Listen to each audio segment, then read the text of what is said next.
इमरान खान के हवाले से एक सवाल हुआ, तुम होते कौन हो? कौन है इमरान खान? इमरान खान हमारे पाकिस्तान का वो हीरा है, मैं उसकी लफ्जों में तारीफ नहीं कर सकता। ये मुझे समझ नहीं आ रही कि मेरे अदारे के अंदर ये कैसी कैसी चीजें अल्लाह ने भेज दी हैं। मेरा सोच के रात को मैं सोता नहीं हूँ, जाग जाता हूँ कि इसने ये क्या कर दिया इस बंदे ने। इमरान खान के बारे में पूछा कि ये कौन है, और खुदा के बंदे वो है जिसने इस पाकिस्तान का नाम उस वक्त ऊंचा किया जब तुम पैदा भी नहीं हुए थे, जब तुम इस दुनिया में आए नहीं थे।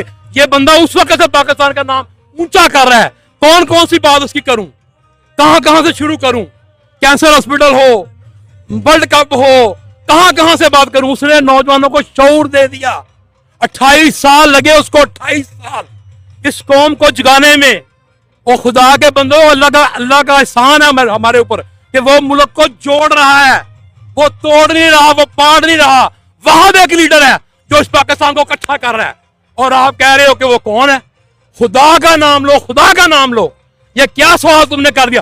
तुमने पूरी प्रेस कॉन्फ्रेंस में पाकिस्तानी अवाम को यह साबित कर दिया। तुमने सुहेल अफरीदी की बात पर ठप्पा लगा दिया, ठप्पा लगा दिया कुत्ता बोल के। उसने तो यह कहा था कि मस्जिदों में कुत्ते बांधे, और ये बोल दिया कि तुम कुत्तों की तरह। तुमने 4.5 करोड़ अवाम का नुमाइंदा जिसको लोगों ने वोट डाला, उसको तुमने बोल दिया कुत्ता। तुमने पूरे केपीके को बोल दिया कुत्ता। खुदा का खौफ करो। इसका इलाज तो ये है कि ये इस्तीफा भी दे और इसके खिलाफ कार्रवाई भी होनी चाहिए। ये अदारों की तबाही कर रहा है ये बंदा। खुदा के लिए इमरान खान बच्चों के दिलों में, आप जरा गौर करें, यहाँ पर छोटे छोटे बच्चे आपको नजर आएंगे, उनके दिलों में है, बड़ों के दिल में है, हमारे दिलों में है। इमरान खान एक दरवेश आदमी है। दरवेश समझे आप? दरवेश को हर इंसान नहीं समझ सकता।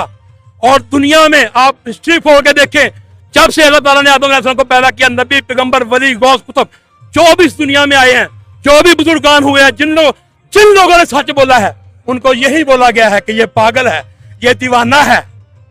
क्या दीवानगी है? ये दीवानगी है कि गरीब की जेब में 10 लाख का कार्ड डाल दिया उसने। ये दीवानगी है कि उसने मुसाफिर खाने दे दिए। ये पागलपन है। क्या क्या उसके बातें करूं? मैंने कहा कि मेरे पास अल्फाज ही नहीं है उसकी तारीफ के लिए। क्या बोलूं मैं उसके लिए? मेरे पास अल्फाज नहीं है।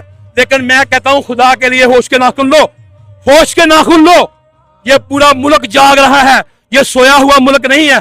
अब सच का बोलबाला होगा, अब झूठ नहीं चलेगा, अब झूठ नहीं चलेगा। लिख लो, मैंने पहले भी आपको बोला था, कज़ाफी स्टेडियम में जब मेरे खान ने ऐलान किया था, मैंने उस वक्त ही बोला था कि ये अब जद्दोजहद बहुत लंबी हो जाएगी। हमारी स्ट्रगल है, इंशाल्लाह करेंगे, मरेंगे उसके साथ इंशाल्लाह ताला। जब भी वो पैगाम देगा, आप अभी तो वो पैगाम नहीं दे रहा।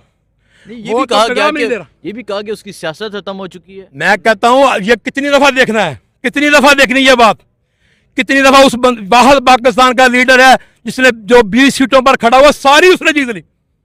अब भी मैं कहता हूँ, आओ मैदान में। यही बंदा जो कर रहा है, जो तकरीर कर रहा है, वर्दी उतार के आए मैदान में, वोट से मुकाबला करके देख ले। अगर पाकिस्तानी अवाम, अगर पाकिस्तान के 25 करोड़ अवाम इस मुल्क के मालिक हैं, तो फैसला उन्हीं का चलेगा और किसी का यहां पर फैसला नहीं चलेगा। अगर आप समझते हैं कि ये मुल्क उन लोगों का है, 25 करोड़ अवाम का है, तो फिर फैसला भी उन्हीं का चलना है। और फैसले का तरीका क्या है? वोट। और कोई तरीका नहीं है। आपने वर्दी पहनी हुई है, अगर आपके तन पर यह वर्दी ना हो, आप आओ ना कभी, वो अमेरिका की वर्दी पहन कर आओ, इसराइल की वर्दी पहन कर आओ, इंडिया की वर्दी पहन कर आओ, आपको पता चलेगा लोग क्या करेंगे आपके साथ। ये वर्दी से लोग मोहब्बत करते हैं, इसका नजायज फायदा मत उठाओ। मैं बार बार ये कहता हूं कि खुदा के लिए मेरे हाथ बंधे हुए हैं। मैं कई दफा ये कह चुका हूं, ये मेरे हाथ बंधे हुए हैं। मेरी सफेद दाढ़ी को देख लो। खुदा के लिए रहम करो इस मुल्क पर। उस बंदे को बाहर निकालो और उसके हाथ में इस मुल्क की तकदीर के फैसले होने दो। क्यों नहीं होने देते उसके फैसले? और क्या हाल होना चाहिए जिस बंदे ने पहले दिन से आपकी गोद में तो नहीं बेटा, 28 साल लगाए उसने कहा वोट से इनकलाब आएगा, वोट से इनकलाब आएगा, और उसने इनकलाब दिखा दिया, वोट से इनकलाब। आपने नहीं देखा 8 फरवरी को इन लोगों ने क्या नहीं किया? बैंगन, जूता, क्या क्या नहीं किया। लोगों ने मोहरें लगाई मेरे भाई, मोहरें लगाई, वही इनको रात को सोने नहीं देती। ये रात को उठ कर बैठ जाते हैं। क्या करेंगे ये? इसका बेहतरीन हल है, यही हल है। अता तरर और वो लोग कहते हैं कि मुलाकात नहीं करने देनी इमरान खान से, मुलाकात पे पाबंदी है। बात ये है कि इन दोनों ख़ानदानों को, ये जो जरदारी ख़ानदान और शरीफ ख़ानदान, मैं इनके बारे में आपको पता है मैं बात नहीं करता। क्यों नहीं बात करता? मैं यही सुनाता रहता हूँ। मैं कहता हूँ उनके क्लिप निकालो। नवाज शरीफ ने फ़ौज के ख़िलाफ़ किया, कुछ नहीं कहा। गद्दार, ज़रा गौर करो, कानों को साफ़ करो, कानों की जो मिट्टी है अंदर डाली उसको सफाई कराओ और उनके बयान सुनो और तुम्हें पता चलेगा गद्दार कौन है। गद्दार वो होते हैं जो अपने घरों में बगैर दावे के कहते हैं बिस्मिल्लाह आने दो, मोदी साहब आओ, मेरी बेटी की शादी है, मैं तुम्हें किस्त करूंगा। जो बगैर, जिसने पहली दफ़ा पाकिस्तान में हुआ ये कि उसने उस वक्त तमाम एजेंसी के लोगों को, तमाम इन लोगों को बाहर निकाल दिया, अकेले मुलाकात की। वो पाकिस्तानी अवाम के अब जाहिल है, पाकिस्तानी अवाम के बच्चे भी अब माशाल्लाह पढ़े लिखे हैं, समझदार हैं। यही वो शऊर है जो मेरे खान ने जगाया है।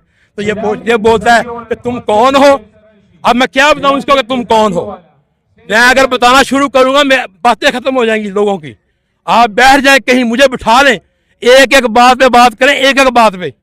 वही है, वो कौन है वो बताऊंगा मैं कौन है। वो है जिसने कहा कि कुरान, जिसने कहा कि 5वीं क्लास तक बच्चा कुरान पढ़ेगा, जिसने कहा कि मैट्रिक तक बच्चा तर्जमा क्लास पढ़ेगा, जिसने कहा कि एमए की डिग्री तब मिलेगी जब वो कुरान, तफसीर, तर्जमा तीनों को टॉप करेगा तो फिर मिलेगी डिग्री।